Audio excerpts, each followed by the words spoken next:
Good morning mga kaibigan. Narito na naman ang inyong lingkod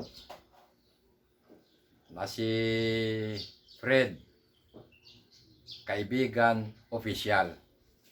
Ngayong umaga, mayroon po tayong tatalakayin na mahalagang bagay.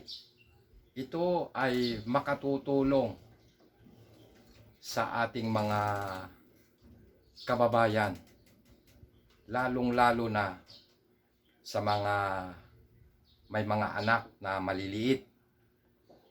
Ang tinutukoy ko, mga kaibigan, bago ko umpisahan, ay gusto kong ipakilala ang aking sarili sa inyo, inyong lingkod na si Fred, Kaibigan Official.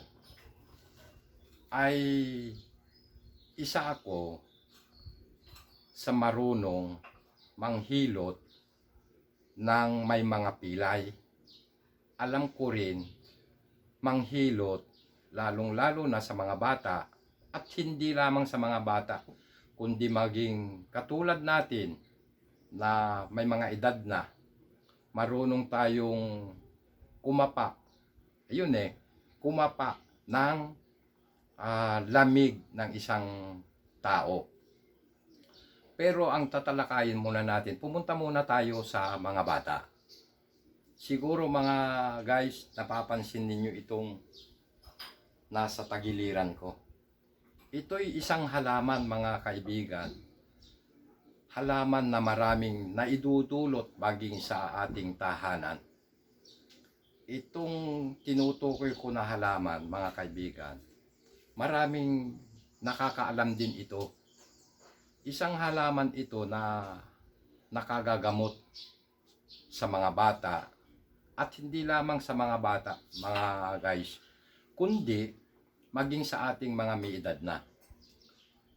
Itong oregano, alam ng marami yan, na ang ginagawa ng mga ina ng tahanan, lalo na't may mga ubo, ang kanilang anak, ang ginagawa nila, ito yung tinutukoy ko, mga guys. Kukuha sila ng mga isa o dalawang dahon ng oregano.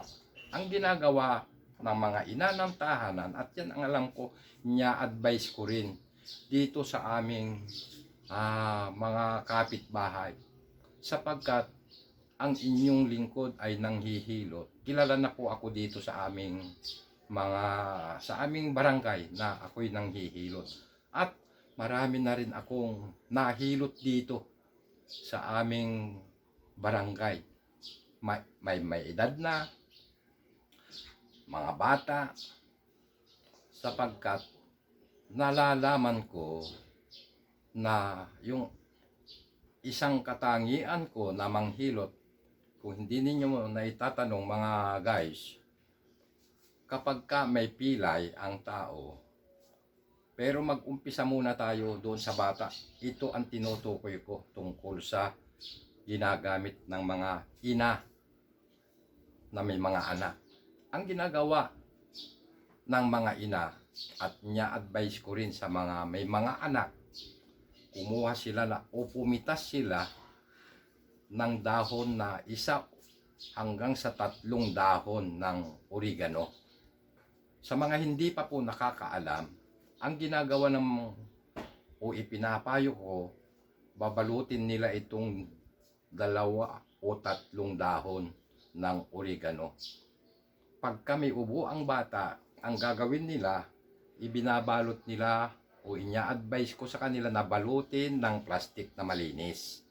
Hugasan yung dahon ng oregano at babalutin ng plastic, isasapaw sa kanin. Kapag bago mainin yung kanin, tsaka mo isapaw itong naka-plastic na dahon ng oregano. So guys, ang ginagawa o ipinapayo ko sa kanila, pagka medyo luto na itong dahon na nandoon sa plastic, pipisain nila sa kutsarita yung dahon ng oregano. At yung katas ng oregano na nasa kutsarita, iyon ang ipinaiinom sa bata na may mga ubo. Yan. Mga guys, tandaan ninyo, sa mga hindi pa nakakaalam, itong oregano ay isang malaking bagay din, lalo na sa katulad nating mahihirap, malayo sa mga parmasi or mga butika. Kapag kami ubo ang inyong mga anak, kumuha lang kayo ng dahon ng oregano. Pero mayroon pang maraming katangian itong oregano, mga guys. Itong oregano, sa mga hindi pa nakakaalam, pakikita ko sa inyo bakit mayroon kaming oregano sa loob ng aming tahanan. Malaking bagay ito, mga guys. Ito, pambugaw din sa mga lamok. Yan. Hindi lang gamot itong oregano, kundi napakabisa sa lamok para hindi makapasok sa ating bahay o lalabas yung lamok sa nasa loob ng ating tahanan. Mag-alaga kayo ng oregano sa loob ng bahay. Kaya papakita ko, mga guys, itong oregano, ayan, hindi lamang iisa na nasa loob ng aming tahanan.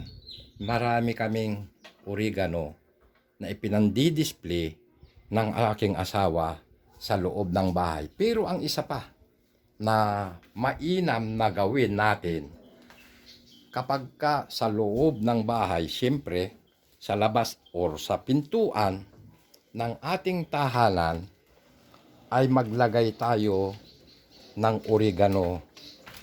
Oregano ang usapan natin, mga guys. Yan, para hindi makapasok yung lamok sa pintuan ng ating tahanan. Ayan pa, kaya ang aking asawa maraming alaga na oregano sa labas, maging sa loob ng aming tahanan ay may alaga ang aking asawa na oregano.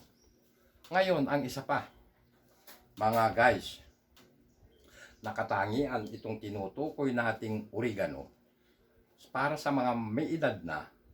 Ang ginagawa o ipinapayo ko sa kanila, nakapagbibigay din ng ginhawa sa katawan ng mga may edad na. Ang ginagawa ko, ipinapayo ko sa mga kabarangay ko dito, kumuha ng isang dahon ng oregano, lilinisin mo ito ng tubig, sapagkat mabisa rin sa gamot ng may edad na. Hindi lamang yon, maraming katangian na naidudulot sa katawan natin itong oregano, mga guys. Ang ipinapayo ko, kapag nalinis na itong dahon ng oregano, ang gagawin natin ay ganito. Lulukutin natin ng konti yung oregano. Yung dahon, kahit na ang gawin natin sa loob ng isang araw, 2 beses nating kainin itong dahon ng oregano. Ganito yon, mga guys. Kakainin mo lang ito sapagkat napakalaking bagay ang idinudulot sa atin din itong dahon ng oregano. Ito, tignan nyo.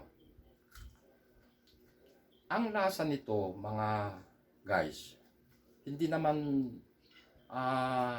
mapakla. May kakaibang lasa. Yan, ngunguyain mo lang. Pagkatapos mong manguya, lulunukin mo yan. Yan, mga guys. Pag nalunok mo na, kung hindi mo magustuhan ng konti yung kanyang pakla, uminom ka ng maligamgam na tubig. Ang gagawin mo, uminom ka ng maligamgam na tubig. Basta't ang ipinapayo ko, mga guys, mga kaibigan, sa mga hindi pa nakakaalam, 2 beses sa loob ng maghapon. Maraming oregano dyan na hindi natin alam na halaman ito na ang alam ng iba para lang sa bata. Hindi, mga guys. Kailangan din natin para sa ating katawan. Hindi nyo natatanong, pagmasdan ninyo itong kaibigan nyo, ilang taon na sa palagay ninyo ako? Yan. Sinasabi ko ang aking edad. Ito ngayon, mga guys, 71 years old na ako. Pero bakit? Bakit? Sa awa ng Diyos, una sa lahat, sa awa ng Ama na nasa langit, nasa Kanya ang ating buhay. Siya ang nagbibigay ng ating lakas. Pero, una sa lahat din, pangalawa ay, una sa lahat ang Ama. Pangalawa, ingatan din natin itong ating sarili. Bakit? Malakas pa rin ako sa awa ng Diyos. Di nyo natatanong mga guys, is ang trabaho ko dito, driver ako ng bus. Kaya ko pang mag long distance. Kailan lang mga guys, galing ako ng Isabela, dala ko ang bus. Walang kapalitan yan. Ako pa rin ang nag-iisang driver.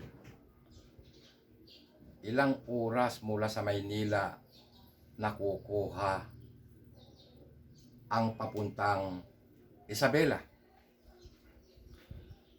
Kung hindi ako nagkakamali, inaabot ng 18 hours or 16 hours mula rito sa Maynila hanggang doon sa patutunguhan mong Isabela. Yun ang tinutukoy ko. Pero awa ng Ama nga, kaya ko pa rin magdala ng bus sapagkat kung ika nga sa Ilocano, nasalun at tibagi. Guys, ayan mga guys. Ilocano yon mga guys. Pero dito muna tayo sa topic natin mga guys. Meron pa akong isang sasabihin sa inyo na marami pa rin sigurong hindi nakakaalam. Yung mga dahon-dahon, pero herbal yan eh. Maging mga doktor, ang ginagawa nilang mga gamot herbal, mga halaman lang dyan na hindi natin alam. Pero ang ipakikita ko pang isa, kung nakikita ninyo sa ating video, siguro alam ninyo itong dahon na ito mga guys. Itong ipinapakita ko sa inyo. Ito ay dahon ng, kung tawagin sa Tagalog, ay tuba-tuba. Ang alam ninyo ito mga guys, ang gamit ko nito, kapag may hinilot ako na napilayan, natapilok, basta't pilay, lamig, ang ginagawa ko, pagkatapos kong mahilot yung paa na may tapilok, gaya ng imumustra ko sa inyo, mga guys, mga kaibigan, gagawin natin ito. Sapagkat, itong ating channel, gusto kong makatulong sa ating mga kababayan. Kunwari, napilayan, Mrs. halika, ano ko lang si Mrs. ko, para makita ninyo kung papaano ang panghihilot ng may tapilok. Kaya natin yon. Simpleng-simple lang. Huwag tayong magpapahilot sa mga hilot na hindi nakakaalam, lalong-lalo na sa mga may tapilok at pilay. Bumati ka naman, Mrs. Hi, oh, ayan ang aking asawa. Batang-bata ang aking asawa. Pero, pumunta tayo sa ating topic. Maupo ka dito. Mrs. Yan, dito. Atong mo ang iyong paa dito. Ito, ipakikita ko sa simpleng paghilot ng may tapilok na tao. Hawakan mo, Mrs. Yan. Tignan niyo kung papaano ko hinihilot ang may tapilok na paa ng isang tao na simple lang ang panghihilot. Pero masakit talaga dahil sa tapilok. Pero hindi katulad ng mga ipantay mo, misis. Hindi katulad ng mga ibang nanghihilot, nire-wrestling yan, mga guys. Hindi. Huwag kayong pahihilot sa mga ganoong mga nanghihilot na nire-wrestling yung. Kasi magang magana yan. Napakasakit yan, mga guys. Masakit. Lalong-lalo na pag kami tapilok ang isang tao. Mamamaga yan. At ang hindi may iwasan, mga guys, pagka ang tapilok ng isang tao, pag maga na yan, magkakaroon ng itim yan. Magkakaroon ng itim yan. At magang maga. Pero ang ginagawa ko yan, mga guys, ganito ang panghihilot. Hihilutin mo yung magang ito ng tao na may tapilok. Ganito yan. Ipipress mo yan, mga guys. Ayan. Pero napakasakit. Dahan-dahanin mo. Pero bago mo i-press yan, mga guys, ang ginagawa ko, ganito. Itong dibdib ko ang ginagamit ko para mapisil ko yung maga ng paa ng tao. Pipisilin mong ganun, unti-unti, ganyan. Dahil masakit, tatsantsahin mo yung tao naman. Baka himatayin na kasi napakasakit yung tapilok. Pipisain mo ng unti-unti. Makikita mo yon. Epektibo itong ginagawa ko, mga kababayan. Pagkatapos, ganito pa rin. Pipisain mo pa rin yan. Ibabalik mo ito, mga guys. Ibabalik mo yan. Ipatong mo ulit yung dibdib mo doon para bumaba itong paa ng may pilay. Pagkatapos, pipisain mo unti-unti yan. Unti-unti yan. Masakit yan, pero tansyahin mo na kasi masakit talaga yan. Magang-maga. Pero ang isang kainaman nito, guys, pag inangat mo na yung kamay mo, makikita mo lumulubog.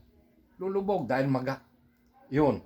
Pipisain mo unti-unti yan at mamasahin mo kasi itong binti ng may pilay, maninigas ito, mga guys. Maninigas yan. Kaya kailangan palambutin mo yung binti niya para mawala yung maga at sakit.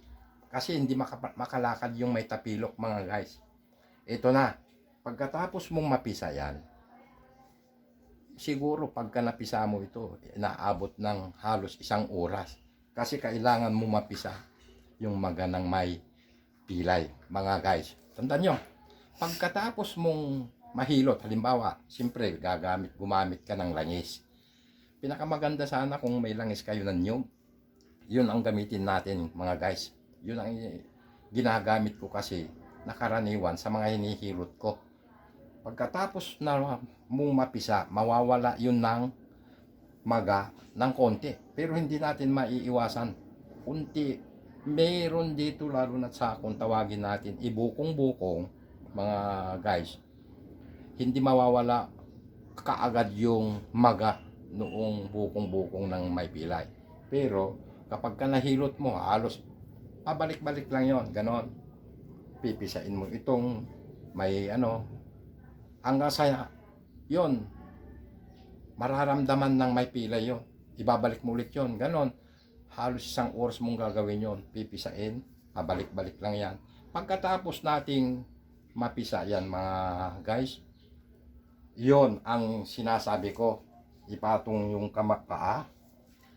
Ang sinasabi kong isa sa mabisang panglunas na isa sa may tapilok, yung ipinakita kong dahon ng tuba-tuba, mga guys. Ito ang gagawin natin sa tuba-tuba, mga guys.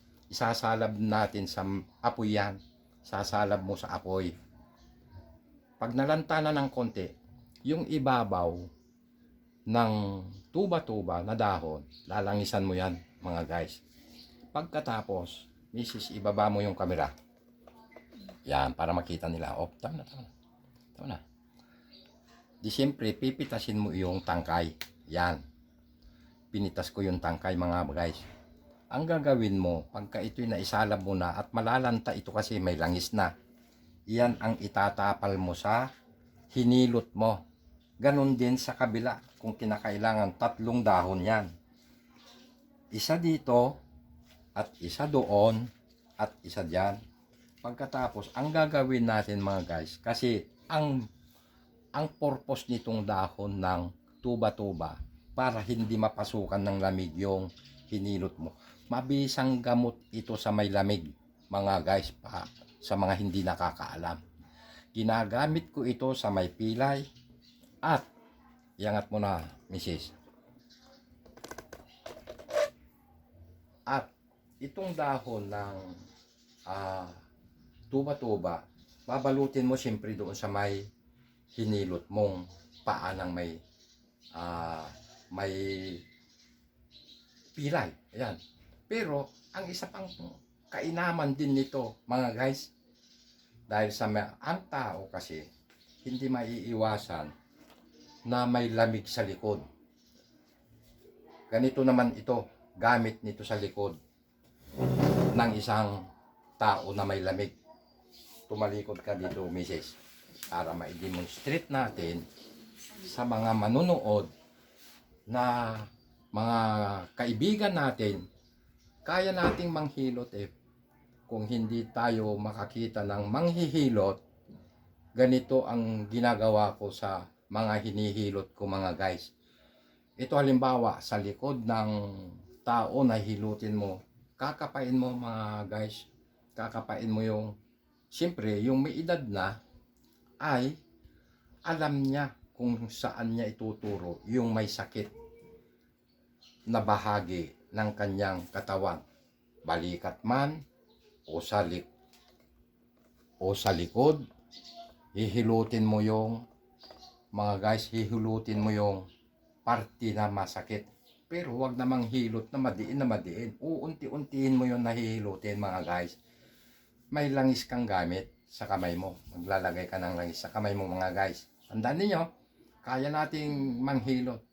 Kaya ako minabuti na magtayo o sumali sa ganitong vlog para makatulong tayo sa ating mga kababayan. Lalong-lalo na yung mga nasa malalayong lugar, lalong-lalo na yung mga malayo sa bayan, hindi makabili ng gamot, may pambili man, malayo naman sila sa bayan. Ito na, pag nahilot mo na yung parte ng likod ng may lamig, kasi karaniwan sa atin, alam natin yung may pilay, may lamig, pero ako, nakakapanatin kasi yung may lamig na tao. Yun ang hihilutin mo, lalagyan mo ng langis. Pagkatapos, ang purpose nitong tuba-tuba, mga kaibigan, mga guys, yung sinabi kong sa paa kanina, ganun din halos. Isasalab mo ito at pag naluoy na yung dahon, lalangisan mo rin itong ibabaw nito. Siyang itatapal mo doon sa parte ng may lamig na hinilot mo. Hayaan mo lang yan, mga guys, hayaan mo lang yan. Di na, halimbawa, nasa loob ng t-shirt, gano'n. Kailangan, wag lang naman matanggal kaagad itong tuba-tuba doon sa itinapal mo. Kasi pag may langis ito mga guys, kakapit yan sa katawan natin Kaya hindi basta-basta naman matatanggal yung tuba-tuba doon sa idinikit mong parte na masakit sa tao na may lamig. Ganon din, kung saan yung parte ng may lamig, lalagyan mo ng tuba-tuba. Yun ang kainaman ng sinasabi kong dahon ng, sige, Mrs., doon ka na maupo. Sa parting parte ng katawan na natin, kasi tayong mga may edad na, alam natin sabihin sa manghihilot kung saan nandoon yung sakit sa likod natin, sa baywang natin, sa dibdib natin. Alam natin sabihin sa manghihilot. Pero ang isa pang malaking bagay na tinutukoy ko, kasi naiwanan ko sa una dapat doon sa pag-inom ng oregano sa bata, isinunod ko pero sasabihin ko pa rin, imumustra pa rin natin sa pamamagitan ng aking asawa. Yung bata kasi, na ang edad. Yung ang edad ng bata, kaya nagkakaroon ng pilay pagka ang edad ng bata lumalaki na. Malikot yan. Malikot yung bata, mga guys. Malikot. Doon nagkakaroon ng pilay ang bata.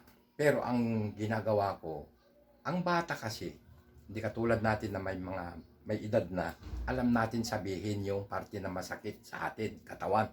Pero dun sa bata, papaano mo malalaman na may pilay yung isang bata dahil hindi pa naman niya masabi sa manghihilot kung saan parte ng kanyang katawan ang masakit.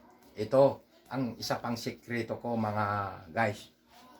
Nya-apply ko yan sa karamihan. Kasi, ang sabi ng marami, ito kinukontra ko yung sinasalita nila na naipitan ako ng ugat. Huwag kayong maniniwala doon, mga kaibigan, mga guys. Huwag. Sapagkat nilalang tayo ng ating Ama na ang kasukasuan natin, may parte ng yan, may kanya-kanyang hulmahan yan. Kaya hindi totoo na ang sinasabi nila, naipitan daw di umano ng ugat. Kinukontra ko yon. Hindi. Bakit? Sa parte ng katawan natin, may mga lugar yan. May mga lugar yung ating mga ugat.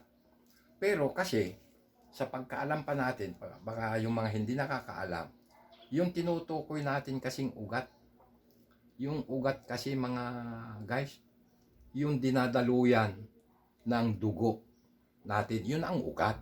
Pero, sangkap din ng katawan nga natin yung ugat.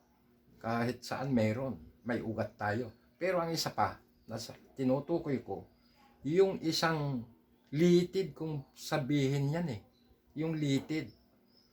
Itong litid natin, mga kaibigan, bawat daliri, meron yan. Sa paa, ganun din. Yung litid natin, ito to, yan ang litid. Pumunta sa kasukasuan yan.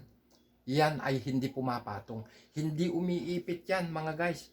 Ngayon, ang ginagawa ko, lalong-lalo na sa mga bata nga, punta tayo sa bata.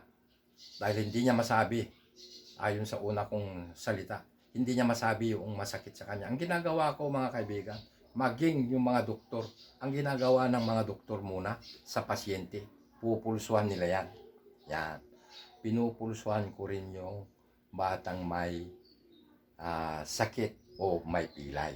Pupulsuhan nila yan, yung mga doktor. Kaya ako, marunong ding mamulso, ika nga, mga guys. Ngayon, ito na. Siyempre, kasi pag napulsuhan mo yung bata, kakaiba ang pintig kasi ng natin. Kasi ang pinagbabasyan, maging yung mga doktor, times 2, kung hindi ako nagkakamali, yung pintig ng ating puso, times 2 mo yon, bibilang ka ngayon ng 1, 2, 3. Ganun yung pulso natin. 1, 2, 3. Kapag ka pumalstos doon sa pulso mo, mayroong sakit ang tao. Ganyan ang mga doktor. Sikreto nila yan na hindi nila alam. Hindi natin alam. Ngayon, ito na. Tumalikod ka ulit, misis. Tumalikod ka ulit. Ganyan talaga. Para makatulong tayo sa ating paghihawak yan. Yan. Yung bata kasi, gaya nung nasabi ko, hindi niya alam yan. Hindi niya alam sabihin kung ito ang masakit sa akin. Hindi. Kaya sa pamamagitan mo na hilot, kung marunong ka na manghilot sa isang tao, ang ginagawa ko kasi sa kanya ko rin, sa bata, halimbawa bata itong misis ko, ito yung bata, halimbawa bata ito. Ang ginagawa ko sa kanya ko rin, malalaman kung saan parte ng kanyang likod ang may pilay o mayroong damage.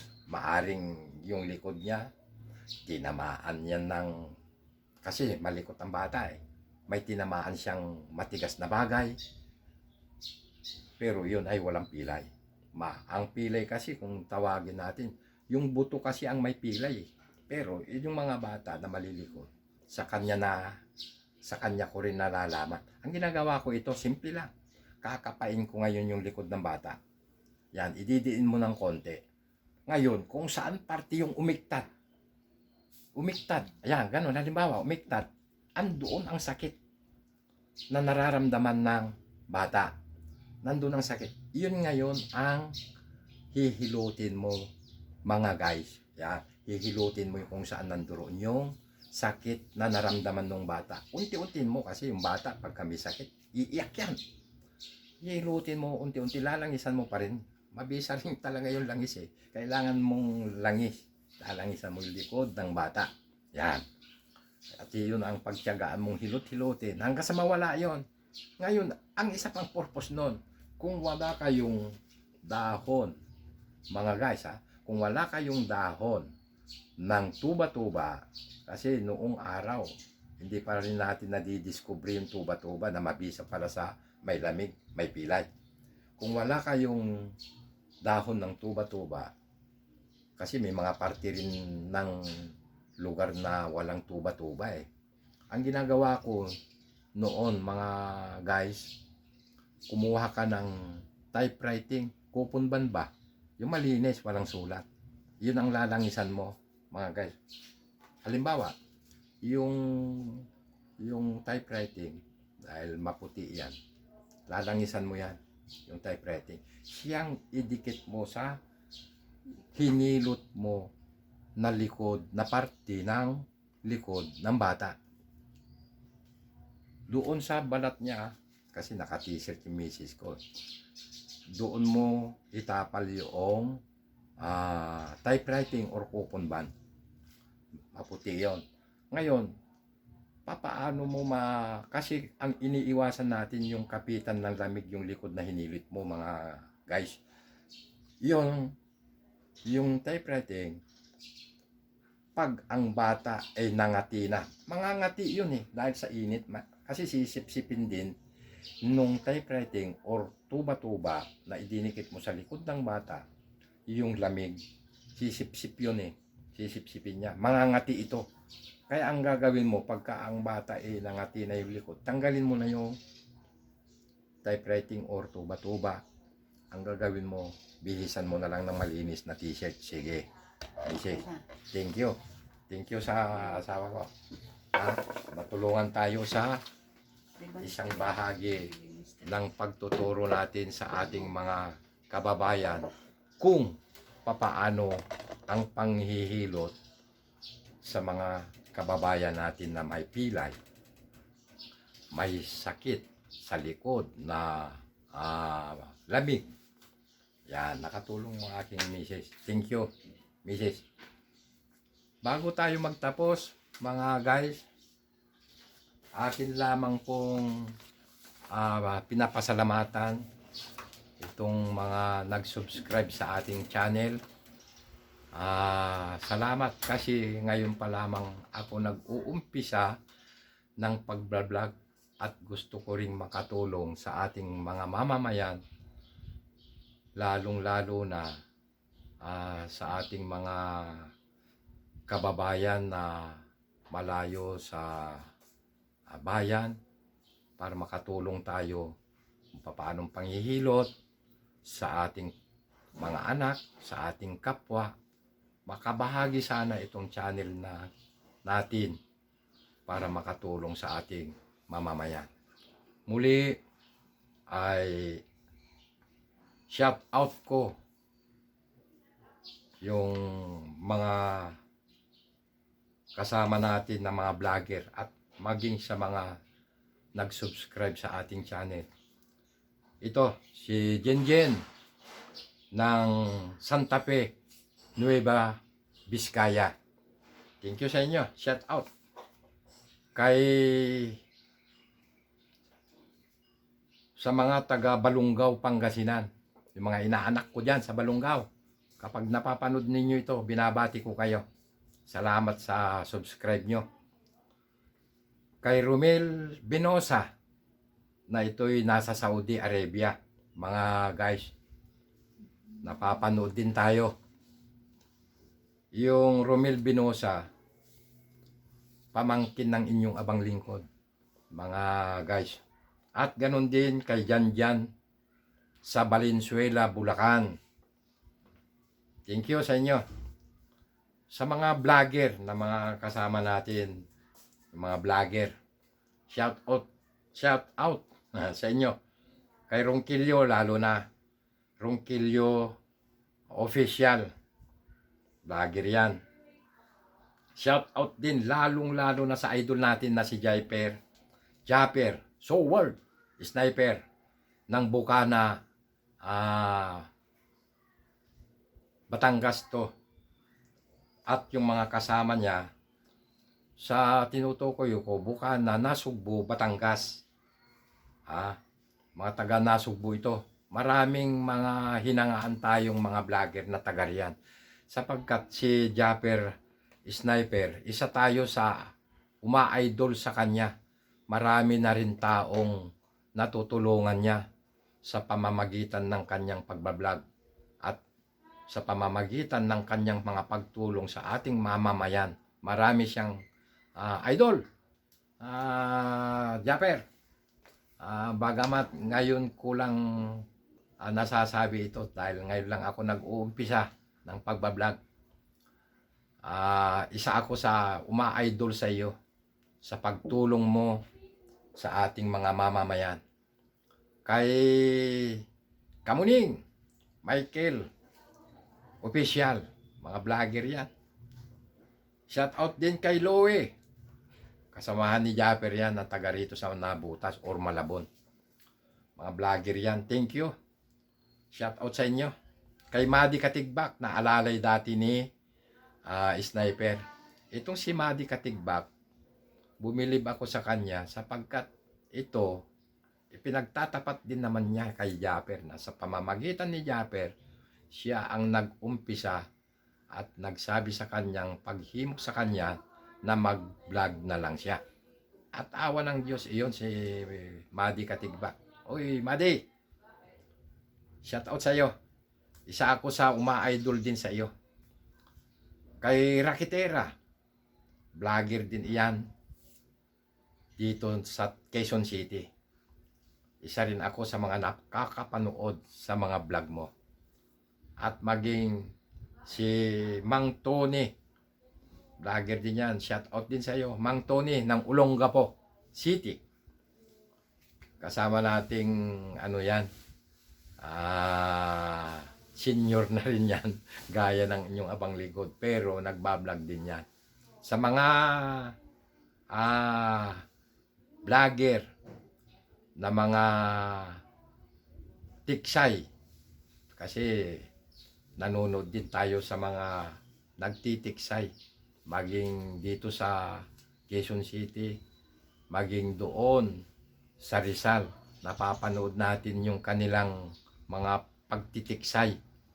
At mga vlogger yan. Shout out sa inyong mga vlogger. Ngayon, mga guys, sana ay mag-subscribe naman tayo. Kapag napadaan kayo sa muntikong channel, mag-subscribe naman tayo. Pindutin natin yung like, tapos yung subscribe, at huwag kalilimutan yung napindutin yung notification bell. Pasok na kayo sa ating channel. Subscriber po na kayo. Ganon. Sa mga nag-subscribe, ulit ko, maraming salamat sa inyo guys. At sa mga magsusubscribe pa, kapag napanood ninyo itong muntikong channel, ay salamat sa inyo ng marami. So guys, hanggang sa muli. Bye-bye!